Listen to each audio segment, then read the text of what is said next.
The Aztecs were not only renowned for their military prowess, but also deeply embedded in their belief system was the notion of warfare as both a religious duty and a political necessity.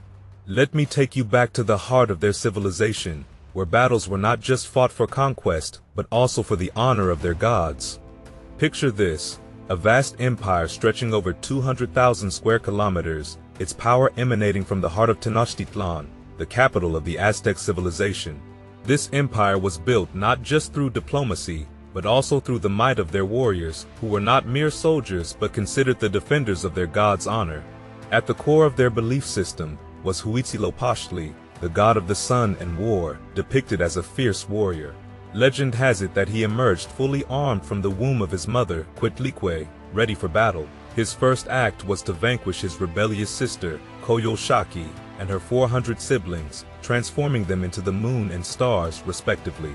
For the Aztecs, warfare wasn't just a historical event but a cosmic struggle, with the conflict between Huitzilopochtli and his siblings symbolized in the daily contest between the sun and the moon. Fallen warriors were believed to join the sun on its journey across the sky, returning to Earth as hummingbirds, symbols of bravery and sacrifice. The pinnacle of this reverence for warfare was seen in the rituals atop the Templo Mayor, the Great Pyramid in Tenochtitlan. Here, human sacrifices were offered to appease Huitzilopochtli, particularly during significant events like the winter solstice, marking the beginning of the campaign season. Continuing from the tales of Aztec warfare, let's delve into the intricate workings of the formidable Aztec army. Imagine a time when the king himself, the Tlatoani, took the helm as the military commander-in-chief. By his side stood the Cihuacoatl, the second in command, and a war council comprised of 4 high-ranking nobles, often relatives of the king.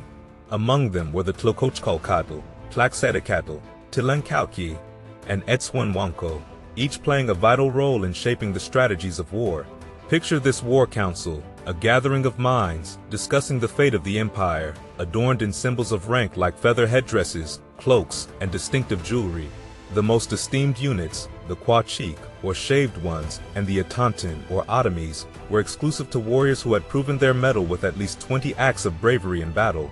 Joining these prestigious units was an honor achieved by those already part of the esteemed Jaguar and Eagle warrior groups. But it wasn't just the elite who had their place in the army.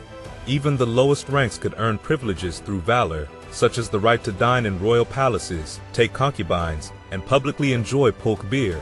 The journey to becoming a warrior began in special military compounds, where children honed their skills and listened to tales of battles from seasoned warriors. These youths, as they grew, accompanied the Aztec army on campaigns, serving as baggage handlers until the day they could cut off the Paikli hairlock at the back of their necks, signifying their transition into adulthood and readiness to fulfill their purpose, to die gloriously in battle and return as hummingbirds. In the words of a Nahuatl song, "There is nothing like death in war, nothing like the flowery death, so precious to him who gives life." It echoes the sentiment ingrained in the hearts of these warriors, yearning for the honor of a glorious death. The Aztec army wasn't a standing force, but a summoned one, drawn from each town when needed. A town had the responsibility to provide 400 men for campaigns, forming a unit that marched under their own standard, yet joined a larger force of 8,000 men. Massive campaigns could mobilize up to 200,000 men, comprising 25 divisions. The army, stretching up to 25 kilometers along narrow trails, was a sight to behold. Scouts with yellow face paint and conch-shell trumpets led the way, followed by priests bearing images of Huitzilopochtli. The elite units took the front, ordinary units followed, and the troops from tribute quotas brought up the rear. The march was not just a display of military might, but a profound spectacle, a convergence of warriors driven by duty and towns supporting with provisions like maize, beans, and salt. Camps were simple, with red mat shelters for the elite and open-air accommodations for the ordinary troops. The Aztec army, in all its complexity, was a force fueled by tradition, duty, and the unwavering spirit of its warriors. Let's explore the formidable arsenal wielded by these fierce warriors. Picture a scene where children, from the tender age of youth, were schooled in the art of warfare, honing their skills with clubs, bows, spears, and darts under the watchful eyes of seasoned mentors. As they matured into warriors, they became adept at wielding their weapons of choice. Clubs, known as maquawitu, were fearsome weapons studded with razor-sharp obsidian blades, capable of inflicting devastating wounds upon their adversaries. Spears, short and stout, were ideal for jabbing and stabbing at close quarters, while the atlotl, a dart-throwing device, allowed skilled warriors to rain down accurate and deadly projectiles from a safe distance. Protection was paramount on the battlefield, and Aztec warriors donned armor crafted from quilted cotton, soaked in salt water to enhance its resilience against enemy blows. Round shields, known as kemali, provided additional defense, often adorned with intricate heraldic designs symbolizing the warrior's allegiance and prowess. Elite warriors stood out amidst the ranks, bedecked in extravagant attire befitting their status. Picture the jaguar warriors, cloaked in jaguar skins, their helmets adorned with fearsome fangs, exuding an aura of primal ferocity. Meanwhile, the eagle warriors donned feathered suits reminiscent of majestic birds of prey, complete with talons and beaked helmets, a sight to behold on the battlefield. But amidst the chaos of war, there was no uniformity among the warriors. Ordinary soldiers wore simple tunics over loincloths, their faces adorned with war paints, while the elite were adorned in exotic feathers and animal skins, their attire a testament to their valor and rank. In this symphony of warfare, each warrior played their part, armed with weapons forged in tradition and clad in armor steeped in symbolism.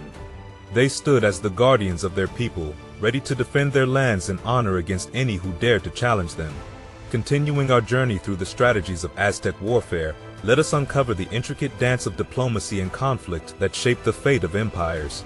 Campaigns, often sparked by grievances or the need to expand, were meticulously planned affairs, with each move calculated to ensure victory. Picture diplomats, adorned in ceremonial garb, negotiating with neighboring states, reminding them of the consequences of defying the might of the Aztec Empire. These diplomatic missions were the first step, an attempt to avoid bloodshed by securing reasonable tribute and acknowledgement of Aztec supremacy. But when diplomacy failed and the drums of war sounded, spies infiltrated enemy territory, disguised as merchants, gathering vital intelligence to aid in the impending conflict. If battle became inevitable, the Aztec army, led by its fearless commanders, marched forth to face its foes. On the battlefield, tension hung heavy in the air as both armies faced off, shouting and beating drums, preparing for the clash that would decide their fate. Geographical advantages were exploited, leaders leading their troops into the fray, setting an example of bravery and valor. Stones and darts rained down upon the enemy before the battlefield descended into chaos, a cacophony of clashing weapons and desperate cries.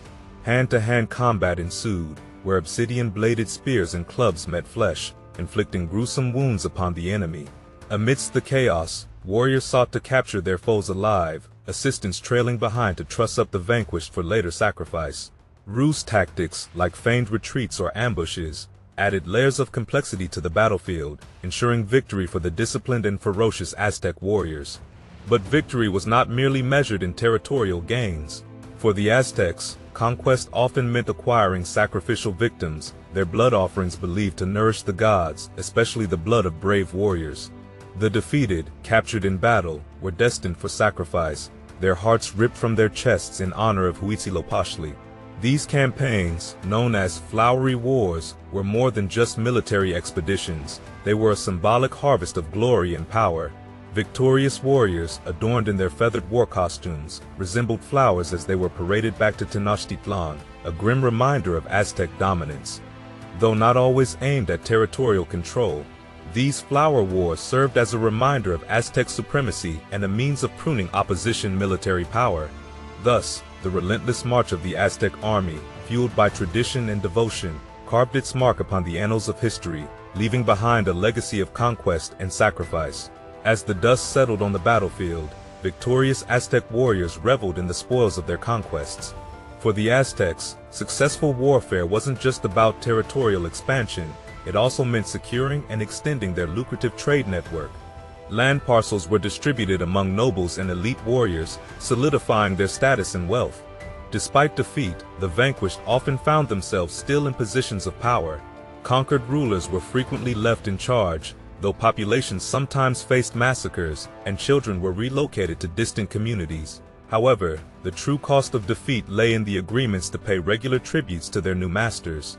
These tributes took various forms, ranging from slaves and military service to precious metals, textiles, exotic feathers, and even religious idols.